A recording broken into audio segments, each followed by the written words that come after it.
A garden in liberty. Name the animal. God created through the Word, but leaves part of the process to us, making us co-creators. Adam was responsible for naming the animals, and even God was curious to see what would happen. Animals are like angels, employees, or the institutions of man. They are servants. God creates angels. Producer creates employees. God created angels, including powerful archangels. This is like a producer creates employees, including powerful institutions. Delegated responsibility.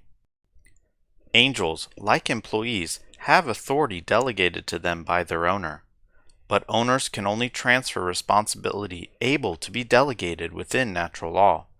For instance, if you can't steal from your neighbor, you can't delegate that action either. Capacity to choose.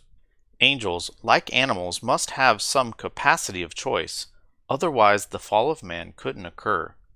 This is like employees and institutions must also have a choice in relation to carrying out their duties.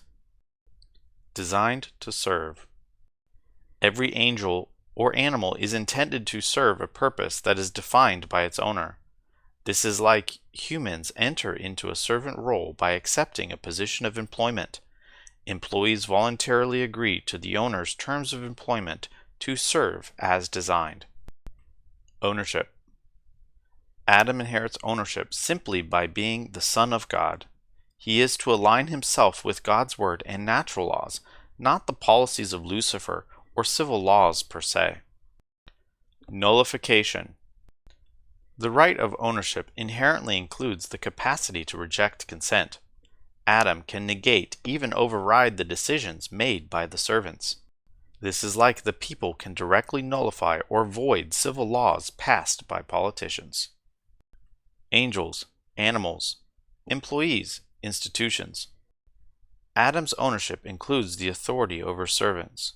This necessarily includes naming an animal for dinner, clothing, or experimentation.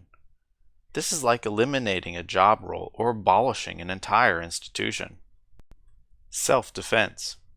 The right of self-defense exists against servants and humans. Against servants, Adam conceivably had the right to eliminate Lucifer, but he certainly had the right to defend against Satan. Animals, like the snake in the garden, can become violent and may need to be put down. This is like firing an abusive employee or defending against a predatory institution. Against humans, the right to self-defense protects against demonic men. These violent individuals effectively become worse than animals in nature. Within the borders of an unadulterated Garden of Eden, you don't need to exercise self-defense, at least not against your fellow man. But wild animals and misunderstood natural laws can still be found at the unexplored edges of the garden.